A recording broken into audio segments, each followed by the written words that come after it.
What's going on, everyone? Welcome back to the Cylon Johns and Jills. Today we will be covering Exodus Part 1, uh, Season 3, Episode 70 Flavin. Which episode is it, John? Three. Episode Three 3. I feel like or it's two, depending on what part of the world you're in and what manner you're watching this on. very true. So much has happened, it makes me think it's later in the season for some reason, but we have a lot of this unfolding for us. It's been a very interesting episode. If you haven't seen last week's Cylon Jones and Jill spoiler free rewatch with our panel, go back and check it out every Friday at 9 p.m. Eastern. We'll be doing one from Con of Thrones this week, so check that out as well. Time may vary slightly depending on situation there, so I can't really guarantee a time quite yet. But it's going to be a fun time. This was a really good episode. Very fast action, not a lot of time went by. But we have some interesting things that we get into. First, I would like to say we'll give a teaser in a little bit for episode 4, Exodus Part 2 of Season 3. And just wait till the end for that. Now, you will see some awesome lunch boxes here and there, and I can guarantee you will see them with someone who's receiving the lunchbox at the Con of Throne special this week. So stay tuned for that on Friday. Be on the lookout. Hit that subscribe button. Hit that thumbs up. Do all that good stuff. John St. Baptiste, the resident expert. How's it going today? How's it going today, my man? I am doing well. Thank you for asking. Just getting ready to go to town, meet up with all you guys. I'm so stoked about that. Uh, yeah, this episode I think is great. Um, we've talked about this before. Season 3 is my favorite season of this entire series. Uh, there are a few episodes that I think kind of lag off, but in general, overall, I think it's the best season of the entire series. That is not saying season 4 is bad by any means. Just for me personally, this one I think has the most internal conflict and personal conflict. So that's kind of what I love about it. Um, we missed you Friday night. I had to host and I waffle a lot more than you do, so nobody kept us in line, and it went like 2.5 hours. But Well, I'll be hey, sure to yell at you. you have obligations, man. It's no big deal. I'm just saying you're a much better host than I am. I didn't have obligations. I was dead dog tired. Y'all work me so hard. I'm looking at you. Here's looking at you, kid. No, I had just a little rest, and I thought y'all did fantastic. I was in the chat. Y'all definitely gotta check it out. These Jills are a lot smarter than they think they know they are when they think they thought it. So think about that one and munch on that little piece of what would you call it? Juicy Cylon goodness. Make your Yeah. spine glow. Just rambling right now, but let's talk about something you didn't know that I brought up to you. Pre-stream Deanna Beers and her bond with Jake the dog. Now, there's a point where Tyrell does not get the message from Gata, and we never find out why, because, well, there was a little scene cut where Dana Beers, who is Cylon number 3, correct, John? Yes, sir. And she has a bond with Jake the dog, like we saw in this episode right before she talks to Coddle. And she noticed that the bowl was flipped over, and she just flipped it back over unknowingly, thinking that the dog flipped the bowl over, not even thinking nothing of the sort. So something little like that actually affected the outcome here, and it lets you know how, I guess, realistic this show plays on realism a lot, I would say, and that little moment right there is something that, you know, I like that detail. Even though they didn't put it there, there's a lot of other details that they put throughout the series. But that just shows you how hard they work on it. Little stuff Well, like that. it's one of the things I love about this show. Um, if I can wax poetic for a moment, it always makes me think. So many things about the show always make me think of uh, Yates. Do I dare disturb the universe? A minute leaves time for decisions and revisions that a minute will reverse. The littlest tiny thing can change everything. You know, if Tyrell had had that communication from Gata, everything would have played out entirely differently. And it's the thing, it's those, dare we say, even about a Cylon, human decisions that make everything happen. And so, you know, that's always been something that I really, really love about the show. It's all the little things. It's you know, you have your big moments. You freaking love your big moments. You love your huge space battles. You love, oh my gosh, and if you're into the action side, you are going to love this next episode, people. Beautiful formations. That's all I'll give you. Beautiful formations, absolutely. But you know, what drives this show is the character interaction and the little things that somebody does that do I dare disturb the universe? Like that little thing can change so much. The butterfly effect I in motion here, and she just set that up.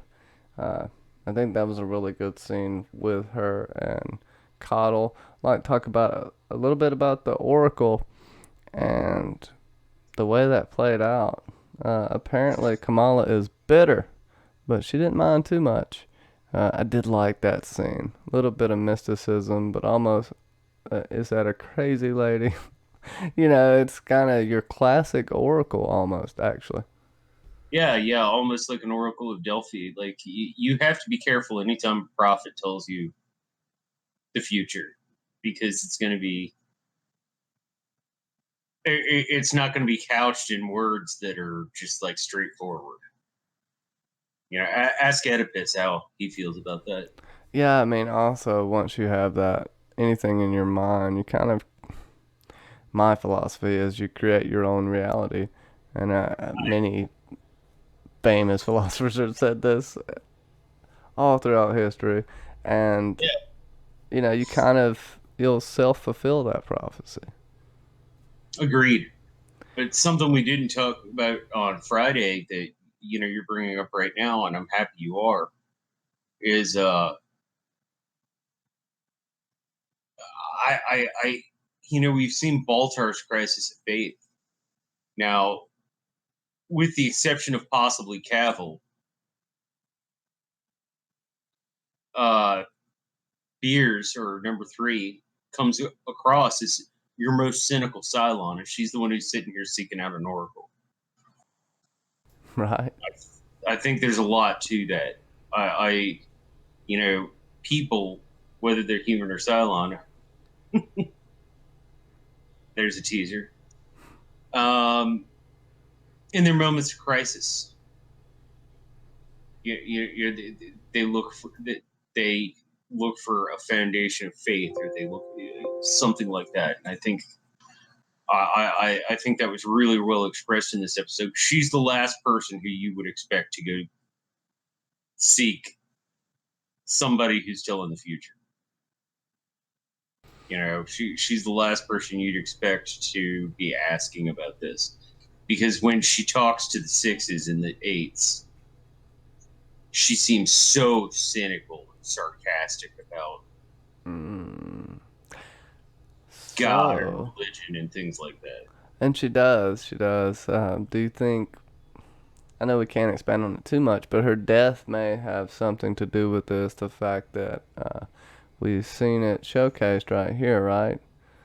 That Well, coming back is more painful every time, even to the yeah, point where, you know, and I think Ronald D. Moore said that he didn't want there to be no consequence at all for death.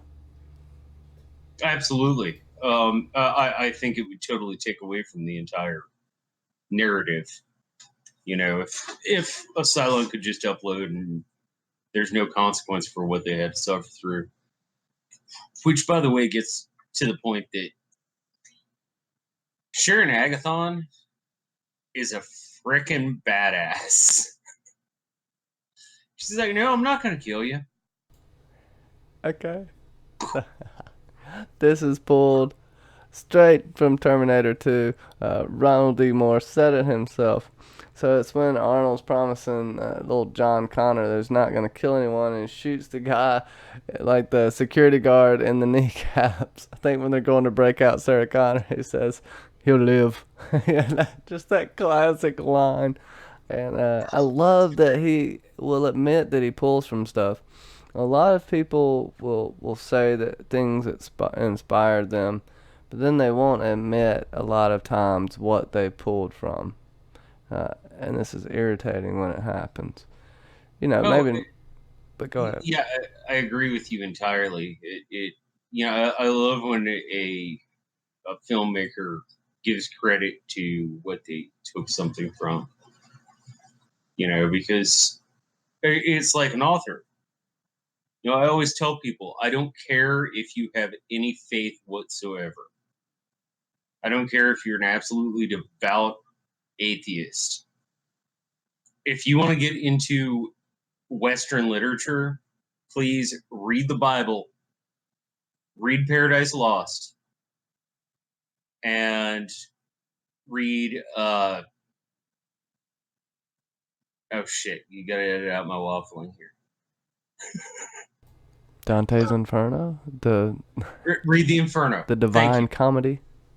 Yeah, read the Divine Comedy, because there's so much reference that is used in literature that it comes from those books.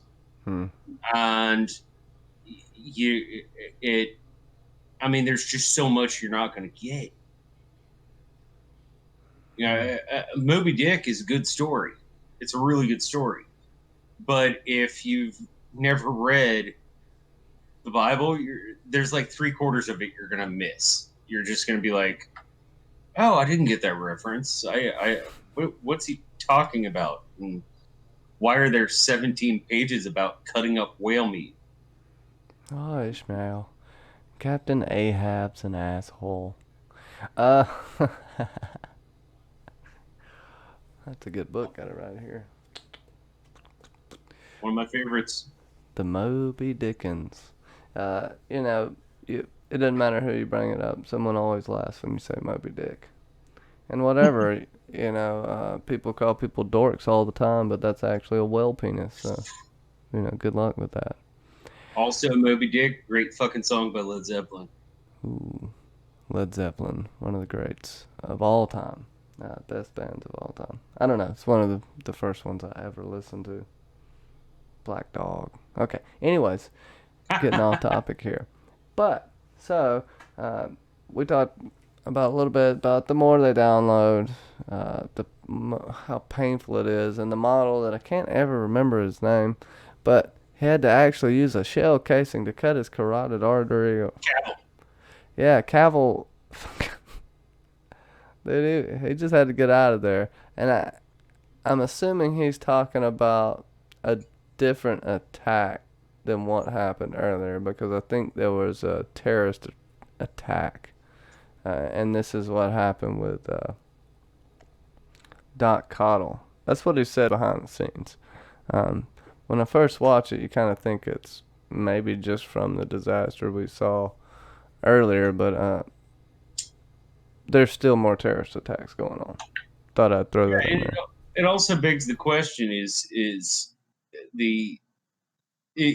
Cavill as cynical as he is because he's died a number of times, and that's his coping mechanism? That's how he deals with it, or is that just the way his model is?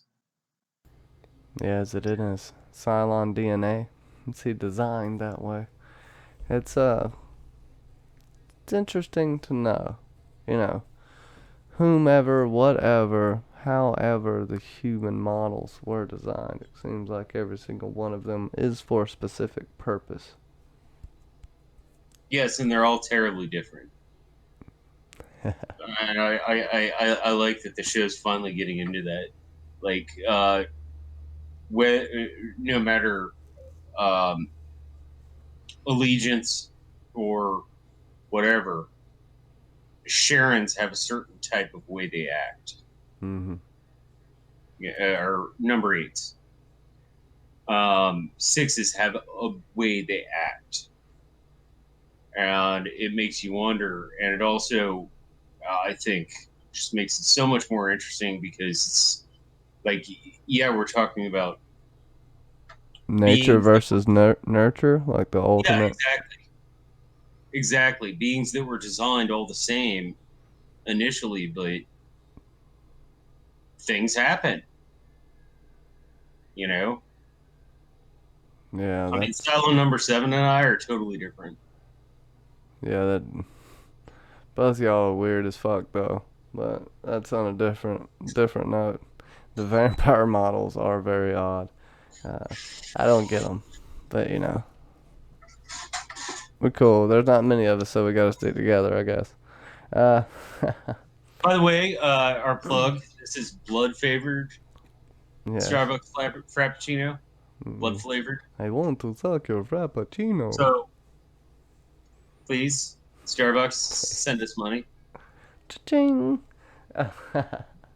This is the first time you kind of see a Cylon and Sharon interacting with their type of technology, computer face. But something Ron D. Moore said, and this leads up to the kneecap obliteration scene, is he says he didn't want to go too futuristic. Yes, their technology is way more advanced, but he didn't want to go too sci-fi with it or too fantasy Right. with it. He wanted to look pretty realistic, efficient. Didn't have to be pretty. It's more so of an efficiency type thing, right? Efficiency. Yeah, in literal. It comes across as just very.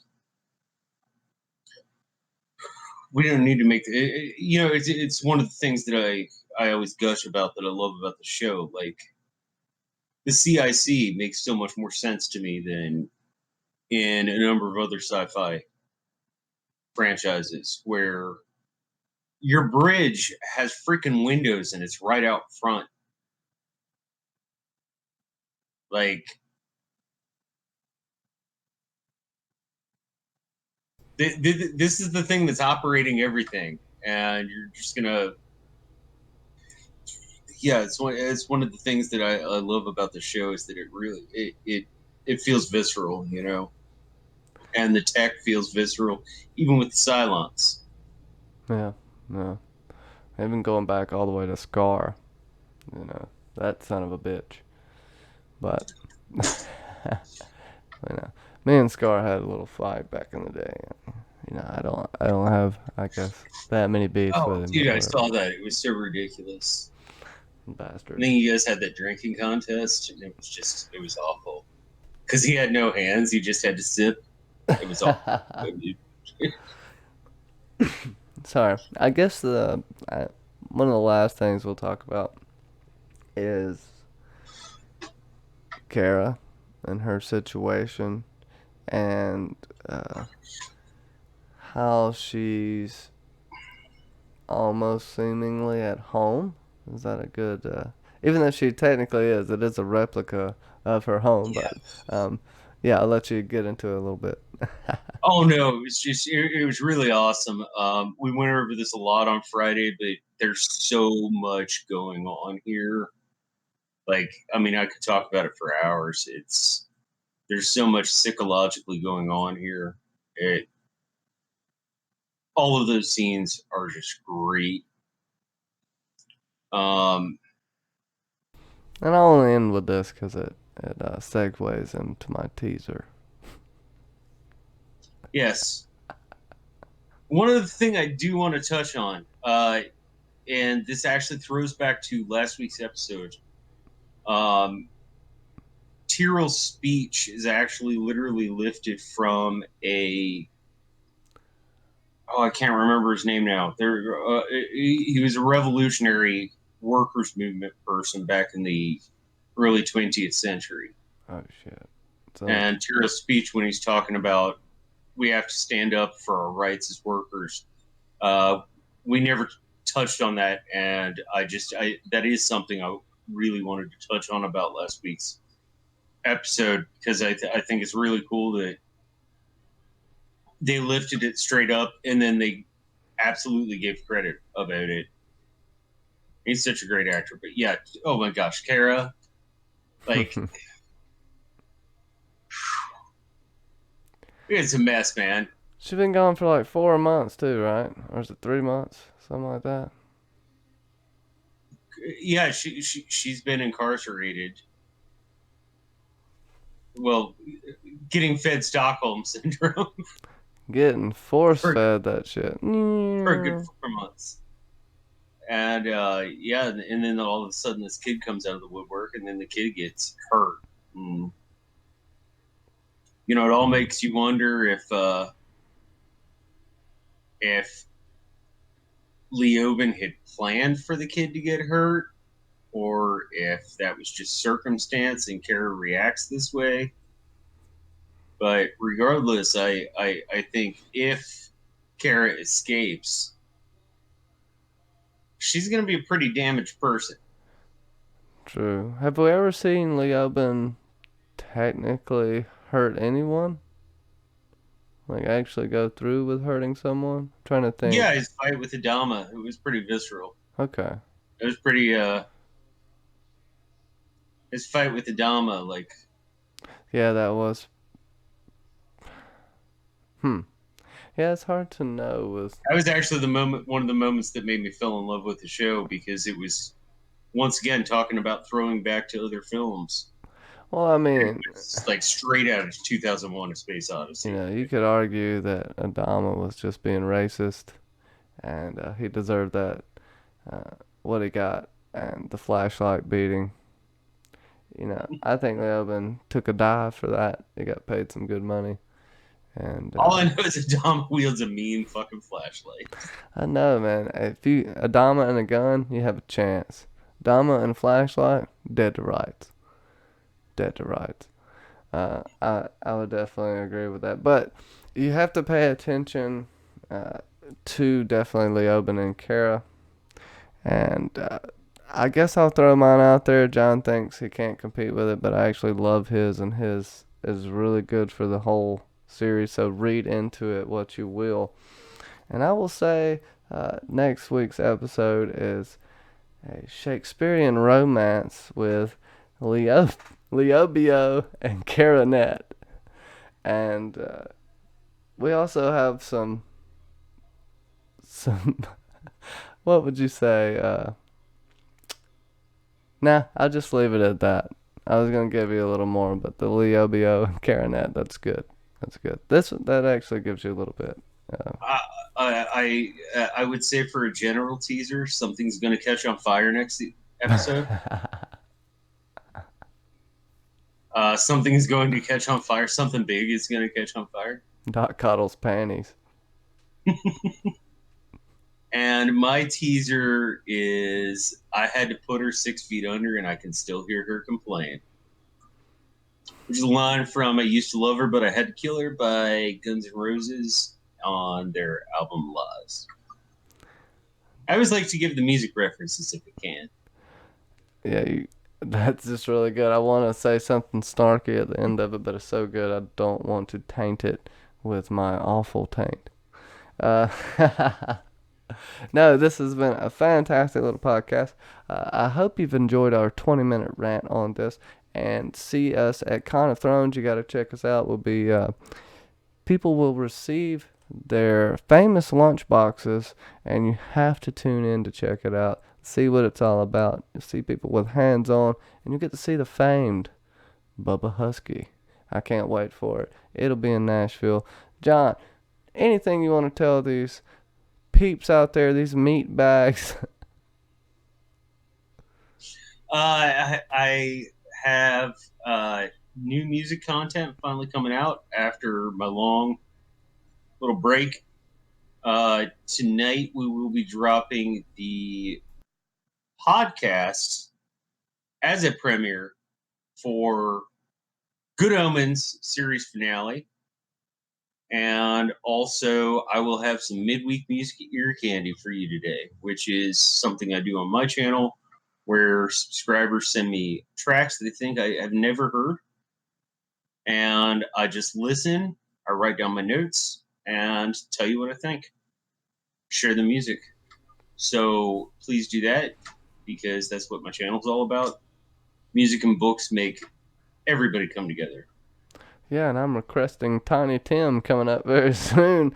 Uh, Check out the new Fandom 3 podcast with me, Mackenzie L. Burns, and Justin Thomas from Top Shelf Fandom. We'll be talking movies, TV, literature, and more. Every week we'll be covering a show that has dropped within the last 2 weeks. We call it a nude review, and we'll be giving you a review, and whether we think you should watch it or not is three completely different perspectives, so it's a fresh take. And also, we'll be covering different main topics in the fandom every week. This week will be the death of the theater. It's going to be really good and extremely riveting, so go check that out on iTunes and Stitcher. And also go check out John's biopic, Edward Scissorhands. So it's going to be a really, really good day. I will cover Edward Scissorhands in memoriam of John Saint Vampiric Baptiste. Just look at number 7 and love him. Where has his facial hair gone? Looks like a pig's ass is on his face. Whatever that means. I think this might be progressing even more. It may Change be. might be progressing. I think he may transform into something we love to hate. So, by the way, Starbucks, send us money. Do it. And what do we say to the gods? So say we all.